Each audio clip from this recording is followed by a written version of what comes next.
అందరికీ నమస్కారం.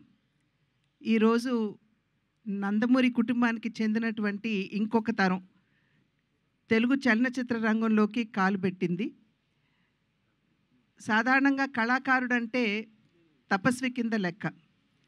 ఎంతో తపస్సు చేసి అంకిత భావంతోటి పనిచేసిన తర్వాత తెలుగు కళామ తల్లి ఆశీర్వాదం ఉంటే ఉన్నత శిఖరాల్ని అధిరోహించేటువంటి అవకాశం ఆ కళాకారుడికి ఉంటుంది. ఆ కళ ఏదైనా కావచ్చు, నటన కావచ్చు, సంగీతం కావచ్చు, నృత్యం కావచ్చు, శిల్పకళ కావచ్చు, చిత్రలేఖనం కావచ్చు, ఏదైనా సరే. మా తరానికి ముందు తరం నందమూరి తారక రామారావు గారు. నిజంగా ఆయన ఒక కళా తపస్వి. ఆయన క్రమశిక్షణతోటి, అంకిత భావంతోటి తన జీవితాన్ని చలనచిత్ర రంగానికి అంకితం చేసినటువంటి సందర్భంలోనే ఇవాళ చలనచిత్ర రంగంలో వారి పేరు స్వర్ణాక్షరాలతో లిఖించబడి ఉన్నది.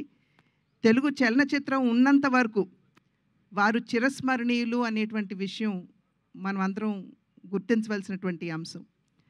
ఆ తర్వాతి తరానికి వచ్చేటప్పటికి నందమూరి బాలకృష్ణ, నందమూరి హరికృష్ణ గారు, వారిరువురు కూడా చలనచిత్ర రంగమే ఉచ్చ నిశ్వాసలుగా తెలుగు కళామ తల్లికి సేవలు అందించినటువంటి నేపథ్యంలో వారు కూడా తెలుగు చలనచిత్ర రంగంపై చెరగని ముద్ర వేసినటువంటి విషయం.